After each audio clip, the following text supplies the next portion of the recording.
जय हिंद प्यारे साथियों, कंपटीशन वॉर के यूट्यूब चैनल में आपका स्वागत है। मेरा नाम है संदीप, उपस्थित हूं आपके लिए लेकर एक नई वीडियो। दोस्तों, आज की वीडियो में हम बात करेंगे ईरान ने इजराइल पर लगभग 180 बैलिस्टिक मिसाइलों से हमला कर दिया है। दोस्तों, ये मिसाइल अटैक ईरान ने क्यों किया, इसके बारे में इस वीडियो के अंदर हम विस्तार पूर्वक बात करेंगे। साथ ही इस मिसाइल अटैक के बाद इजराइल के और लेबनान के संघर्षों में क्या मोड़ आता है देखना है। साथ ही ईरान हमले के बाद मिडिल ईस्ट की स्थिति क्या कुछ बनती है और क्या कुछ इजराइल के रिटेलिएशन में जाता है या किस तरह का किस लेवल का रिटेलिएशन इजराइल करता है, इन सभी चीजों के बारे में इसके अंदर बात करेंगे। साथ ही इजराइल का जो एयर डिफेंस सिस्टम है उसके बारे में बात करेंगे, क्योंकि इन सभी 180 मिसाइलों में से तकरीबन 90-95% मिसाइलों के जो हमले थे उनको इजराइल ने हवा में ही मार गिराया। तो निश्चित तौर पर इजराइल का जो एयर डिफेंस सिस्टम है वो काफी ताकतवर है। तो किन लेयर में इजराइल की सिक्योरिटीज होती हैं उसके बारे में भी हम इस वीडियो के अंदर आपसे बात करने वाले हैं।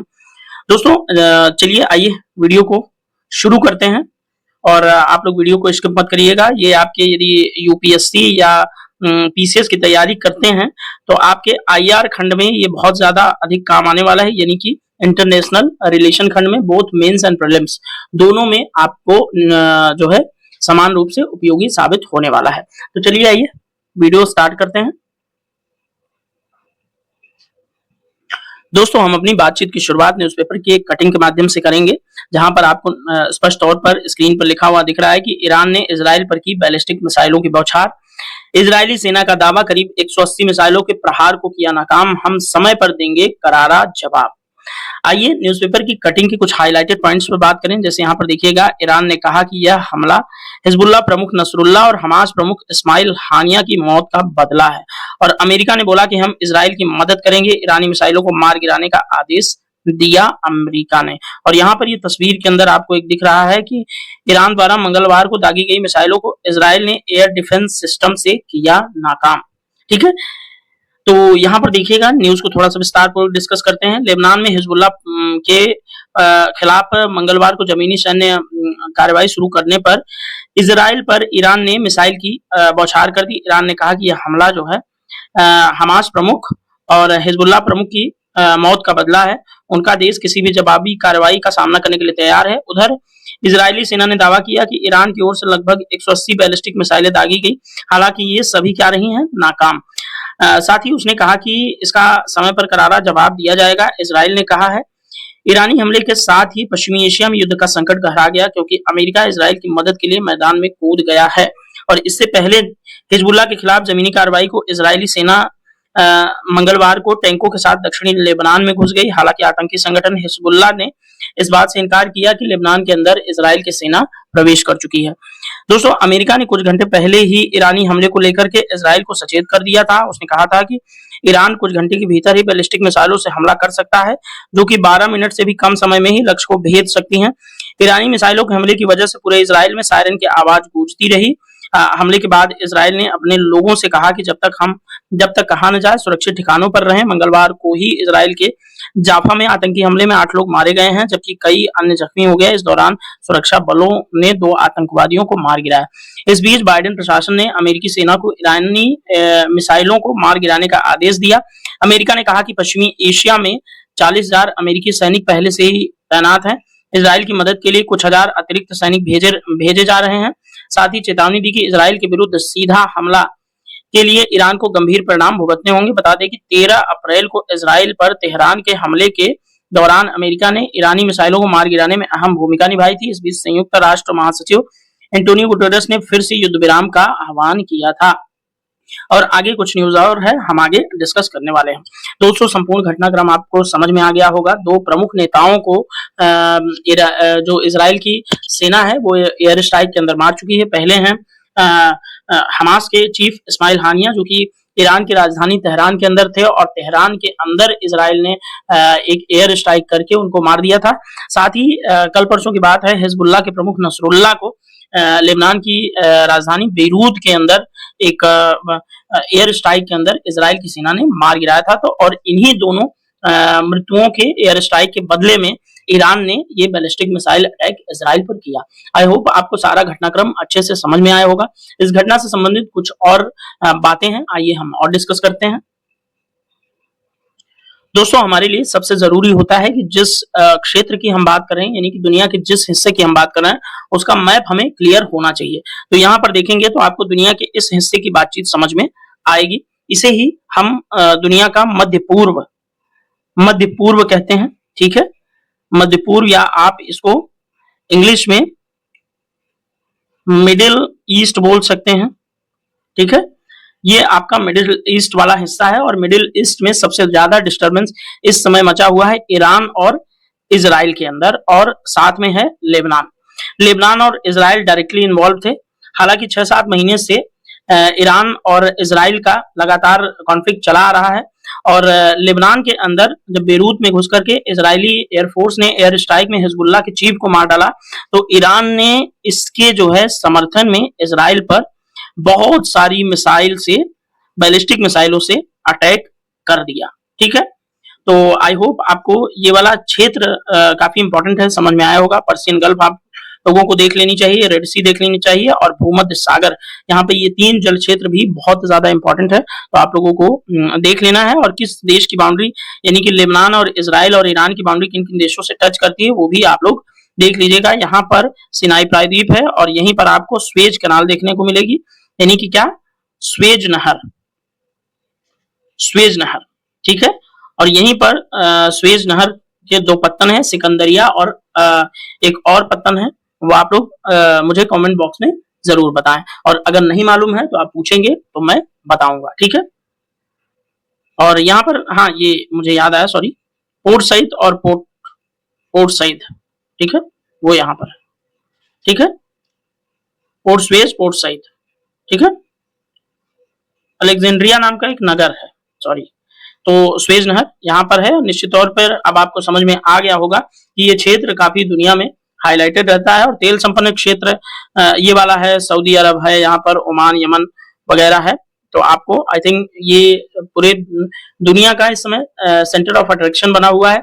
आपको यूक्रेन और रशिया के बीच तो युद्ध देखने को मिलता ही है, लेकिन इस क्षेत्र में ये काफी लंबे समय से ये डिस्टरबेंस वाला एरिया होता है, और यहाँ पर इस समय इजराइल के सपोर्ट में हमेशा अमेरिका, जो कि इजराइल का बड़े भाई जैसा व्यवहार हमेशा से करता है, तो वो इजराइल के सपोर्ट में उतर चुका है, ठीक है?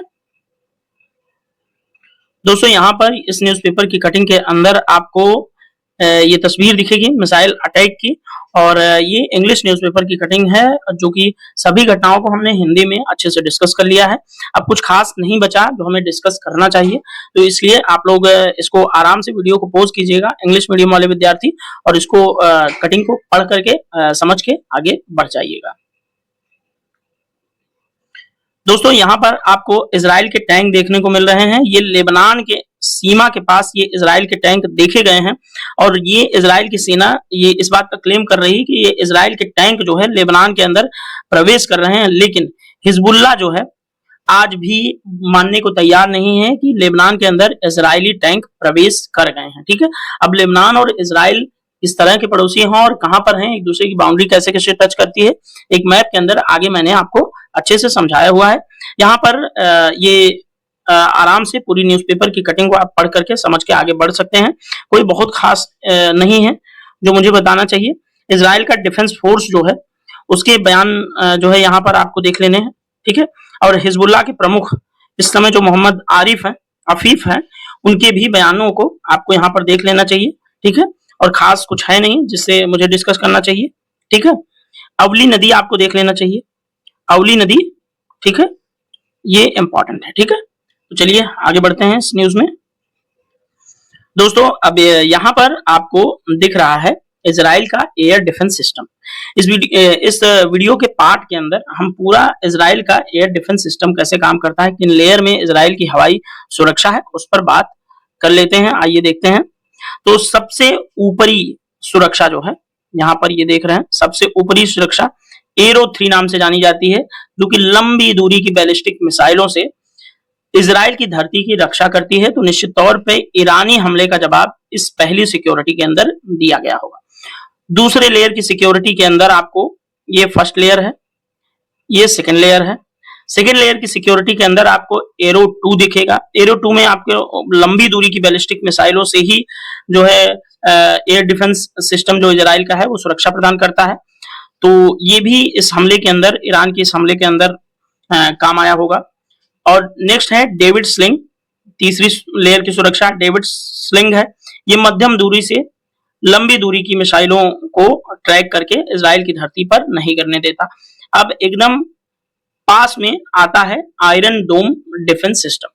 आयरन डोम क्या करता है कि छोटी रेंज के जो रॉकेट होते हैं, जैसे हमास वगैरह जब छोटे मोटे जो एक्सट्रीमिस्ट संगठन है जब इजराइल के ऊपर हमला करते हैं, तो आयरन डोम ही सबसे ज्यादा पॉपुलैरिटी में रहता है, जो कि यहाँ पर आपको स्पष्ट तौर पर जो है इमेज उसकी दिख रही है आयरन डोम की। अब यहाँ पर कैसे काम करता है एयर डिफेंस सिस्टम, ये फिर देख लीजिएगा। इजराइल का आयरन डोम, डेविड स्लिंग व एरो डिफेंस सिस्टम मिलकर बहुस्तरीय रक्षा प्रणाली को तैयार करते हैं।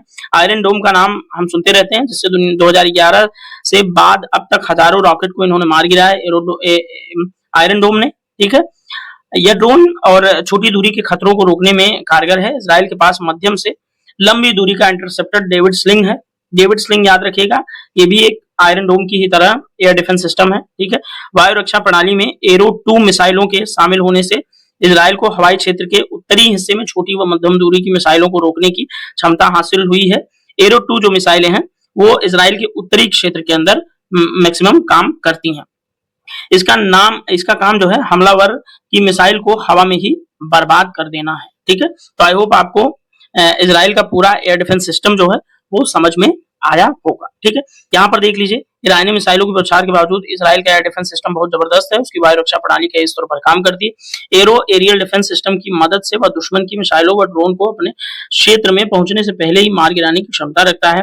ठीक है, और यहाँ पर एरो एरियल डिफेंस प्रणाली क्या है ये देख लीजिएगा, और एरो डिफेंस की ताकत क्या है ये भी आप लोग पढ़ करके समझ लीजिएगा। इंपॉर्टेंट नहीं है कि मैं आपको पढ़ के स्वयं सुनाऊं, यहाँ पर वीडियो को थोड़ा सा रोकिए और पढ़ करके समझ के आगे बढ़िए। इजराइल और ईरान के सैनिक क्षमता की तुलना करें अगर हम, तो आपको एक चीज समझ में आता है कि नंबर के मामले में इजराइल भले ही छोटा हो, लेकिन इजराइल एक्यूरेसी और टेक्नोलॉजी के मामले में ईरान से 100 गुना बेटर है। तो यहाँ पर सक्रिय सैनिकों की क्षमता देखेंगे तो इजराइल के अंदर 1,70,000 है और ईरान के अंदर है 6,10,000। लड़ाकू विमानों की बात करेंगे, इजराइल के पास है 241 लड़ाकू विमान। समझते हैं इजराइल की एयरफोर्स जो है वो बहुत जबरदस्त है और बहुत घातक जो है एयरक्राफ्ट इजराइल की एयरफोर्स के अंदर शामिल किए गए हैं। उसी तरफ आप जाएंगे तो ईरान के पास सिर्फ 186 लड़ाकू विमान है। टैंक की बात करें तो 1370 टैंक इजराइल के पास हैं और 1996 टैंक ईरान के पास है, जबकि ईरान का क्षेत्रफल बड़ा होने के बावजूद भी टैंकों की संख्या ईरान के पास काफी कम है। पनडुब्बी की बात करें तो इजराइल के पास सिर्फ 5 पनडुब्बी है, क्योंकि इसको जल क्षेत्र से बहुत ज्यादा काम नहीं पड़ता है। इसे सिर्फ लाल सागर और भूमध्य सागर के अंदर ही जो है जल क्षेत्र में मिलता है इजराइल को, तो इसलिए बहुत ज्यादा इसे पनडुब्बियों की आवश्यकता नहीं है। वहीं अगर आप ईरान को देखेंगे तो ईरान में 119 पनडुब्बियां हैं, क्योंकि उसका काफी बड़ा जल क्षेत्र है। ईरान के दक्षिण में आपको अरबियन सी और आपको पश्चिम में पर्शियन गल्फ मिलेगी, इसलिए ईरान के पास जल क्षेत्र ज्यादा है, इसलिए पनडुब्बियों की संख्या भी ज्यादा होगी। लेकिन इजराइल को जहां जहां बढ़त प्राप्त है वो है, सबसे बड़ी बात है एयरफोर्स की, क्योंकि आप अक्सर देखते रहते हैं इजराइल अपने एयरफोर्स का इस्तेमाल करके एयर स्ट्राइक करता है, और ज्यादातर जब आप देखेंगे ईरान से भी युद्ध होगा तो लंबी दूरी तक क्योंकि मार करना पड़ेगा, इजराइल ईरान से काफी दूर है, तो लंबी दूरी तक इजराइल से ईरान तक उड़ के मार करने में सक्षम जो है इसके पास फाइटर एयरक्राफ्ट है, जिसमें मुख्य रूप से आप 2 तरह के एयरक्राफ्ट देखेंगे, वैसे कई हैं लेकिन 2 तरह के। एक है F-35 जो कि अमेरिका का है और 5वीं पीढ़ी का लड़ाकू विमान है, और दूसरा अमेरिका का ही है F-16 जो कि हमारे भारत के पड़ोसी राष्ट्र पाकिस्तान के पास भी है, लेकिन इजराइल की टेक्नोलॉजी F-16 के अंदर बहुत अच्छी है, और ये 4th जनरेशन का लड़ाकू विमान है, काफी अच्छा लड़ाकू विमान है। और F-35 की बात करें तो दुनिया में सबसे ताकतवर जो लड़ाकू विमान है वो F-35 ही है, और वो इजराइल की सेना में अच्छी खासी मात्रा में अमेरिका द्वारा दिया गया है। तो इसलिए कहीं न कहीं इजराइल की जो एयरफोर्स होगी वही पूरे युद्ध को जो है एकदम बदल सकने में सक्षम है। इसलिए आप ये समझ के चलिए कि ईरान को इजराइल के अंदर मिसाइल करना बहुत भारी पड़ सकता है, क्योंकि अगर इजराइल रिटेलिएशन में F-35 विमान उड़ाता है ईरान के ऊपर, तो ईरान के पास एयर डिफेंस सिस्टम इतना मजबूत नहीं है कि इजराइल के F-35 विमानों को वो कंट्रोल कर सके या उसके रडार में F-35 विमान आए भी। इसका एक मिसाल के तौर पर इस्माइल हानिया की तेहरान के अंदर, यानी कि जो कि ईरान की राजधानी, आप जानते हैं किसी भी देश की राजधानी सबसे सुरक्षित होती है और वहां का जो भी एयर डिफेंस सिस्टम होता है राजधानी के आसपास लगा होता है, क्योंकि किसी देश की राजधानी को का सुरक्षित न होना उस देश की सुरक्षा व्यवस्था पर काफी बड़ा बट्टा लगता है। और इसी बट्टे को लगाते हुए इजराइल ने इस्माइल हानिया जो कि हमास के चीफ थे उनको ईरान की राजधानी तेहरान के अंदर मार दिया था। तो आप समझ सकते हैं कि ईरान का एयर डिफेंस सिस्टम इजराइल के विमानों को रोकने में कहां तक सक्षम है, आप खुद दिमाग लगा सकते हैं। ठीक है, तो इस वीडियो में हमने इस पार्ट के अंदर इजराइल की ताकत के बारे में बात की, ईरान की ताकत के बारे में बात की। लेकिन हाँ, ईरान एक सेंस में बहुत पावरफुल है कि ईरान इजराइल के आसपास देशों के पास अपने प्रॉक्सीज रखता है, चाहे वो सीरिया के अंदर हो, चाहे लेबनान के अंदर हिजबुल्लाह हो, चाहे फिलिस्तीनी हमास हो, या फिर ओमान के अंदर हाउथी विद्रोही हो। वो सभी जो है ईरान इन सभी को आर्सेनल से या ट्रेनिंग से हथियारों से मदद करता है। तो इसलिए निश्चित तौर पर ईरान जो है इन प्रॉक्सीज की मदद से इजराइल के ऊपर कहीं ना कहीं डिस्टर्बेंस ज्यादा क्रिएट करेगा। इजराइल के ऊपर जो है काफी प्रेशर होगा कि हमारी चारों तरफ से जो है हमला हो सकता है। लेकिन हाँ, इजराइल के साथ अमेरिका है तो इजराइल कैपेबल है इन सभी हमलों का जवाब देने के लिए, क्योंकि जो मिडिल ईस्ट वाला रीजन है उसमें 40 से 50 हजार जो सेना है अमेरिका की हमेशा उस रीजन के अंदर तैनात रहती है और अमेरिका जो है हमेशा इजराइल की सुरक्षा के लिए प्रतिबद्ध रहता है। इसलिए वह इस भी युद्ध के अंदर तुरंत अपनी सेनाओं को इजराइल के आसपास लगा देगा, जिससे इजराइल पर होने वाले जो मिसाइल अटैक है उनको जो है अमेरिका की भी एयर डिफेंस सिस्टम मार गिराने में मदद करेंगे। ठीक है, तो आई होप आपको युद्धक परिस्थितियां जब जो होंगी क्या होने वाला है ये मैंने आपको समझा दिया। दोस्तों, हालांकि मैंने इजराइल के मैप को काफी बार डिस्कस किया है। पिछला वीडियो जो हमारा हिजबुल्लाह के चीफ के डेथ के ऊपर था उसमें भी मैंने ये जो है शामिल किया था ये मैप। आप फिर भी ये मैप देख लीजिए। हाँ, यहाँ आपको लेबनान दिखेगा, लेबनान के दक्षिण में आपको इजराइल दिखेगा, ये वाला इजराइल। ठीक है, और इजराइल के आसपास की कंट्रीज आपको याद होनी चाहिए। उत्तर में सीरिया के गोलन हाइट्स, और ये गोलन हाइट्स जो है सीरिया और इजराइल के अंदर विवादित क्षेत्र है। माउंट मेरोन लेबनान और इजराइल के अंदर सीमा बनाता है। साथ ही जॉर्डन और इजराइल की सीमा आप पर यहाँ पर आपको डेड सी दिखेगा, जो कि काफी इंपॉर्टेंट है। और यहाँ पर पूरे उत्तर से दक्षिण तक में आपको जॉर्डन के साथ इजराइल की बाउंड्री लगी हुई दिखेगी। और यहाँ पर मिस्र के साथ जो है इजराइल की बाउंड्री सिनाई प्रायद्वीप के साथ लगती है, दिख रही, ये सिनाई पेनिनसुला पूरा है। और इजराइल की बाउंड्री यहाँ पर आपको मेडिटेरियन सी के साथ लगेगी। अब यहाँ पर अगर लेबनान की बात करेंगे तो लेबनान भी आपको जो है यहाँ पर उत्तर में दिख जाएगा, जिसकी बड़ी बाउंड्री जो है मेडिटेरियन सी से लगती है। ठीक है, तो आई होप आपको चीजें समझ में आई होंगी। इजराइल से, सीरिया से इसकी बाउंड्री आपको टच करती हुई दिखेगी लेबनान की। ठीक है, तो आई होप आपको जिस रीजन के अंदर ये सब चल रहा है उसका मैप आपको समझ में आया होगा।